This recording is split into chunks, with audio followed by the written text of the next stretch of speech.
ng multo, ito ay takot na paggalang. Yung bang pag may kilala kang taong mataas sa'yo na nirespeto mo, di ba pag may pinag-uusapan ninyo, pagdadaan niya, tatahimik kayo. Why? Natatakot kayo eh. Na baka ma-disappoint nyo. Natatakot kayo. For example, yung nanay ninyo, pinag-uusapan ninyo si mama ninyo. Si mama talaga kanina. Di ba pag dumating yung mama ninyo, tatahimik kayo? Why? May takot kayo eh. Takot na hindi takot sa multo, kundi takot dahil nare-respeto ninyo yung nararamdaman ng tao. And that's fear. And God wants us to fear Him. Ang nais ng Panginoon, magkaroon tayo ng banal na takot sa Kanya. Tandaan po natin, kung tayo nga takot sa tao, bakit sa Diyos hindi tayo natatakot? Bakit sa tao, pag hindi mo nagawa yung utos ng tao, takot na takot ka, pero yung utos ng Diyos, binabaliwala mo, wala kang pakialam.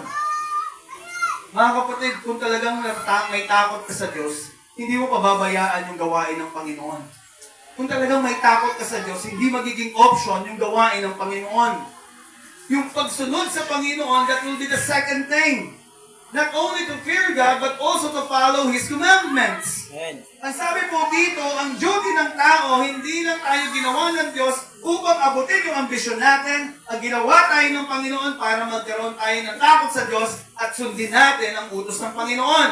Tanong, sino po dito ang sumusunod sa utos ng Diyos? Nag-iimin ah. Talaan po natin mga kapatid, alam ng Panginoon ang lahat ng ating iniisip. Alam po ng Panginoon lahat ng ating motibo.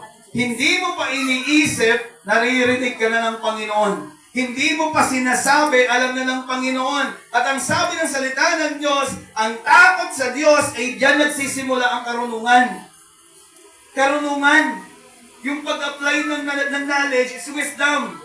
Kaya nga mga kapatid, kung ikaw ay may takot sa Panginoon, automatically, magkakaroon ka ng karunungan. Karunungan saan? Para malaman yung mga bagay na dapat at hindi mo dapat gawin.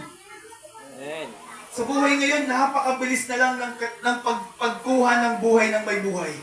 Amen. Would you imagine that? Grabe pag ako po nag-Facebook, nakikita ko kung gano'n na lang yung tao. Wala nang takot. Wala nang takot sa Diyos. Mga kapatid, andito po tayo, mga kapatid, for us to fear God.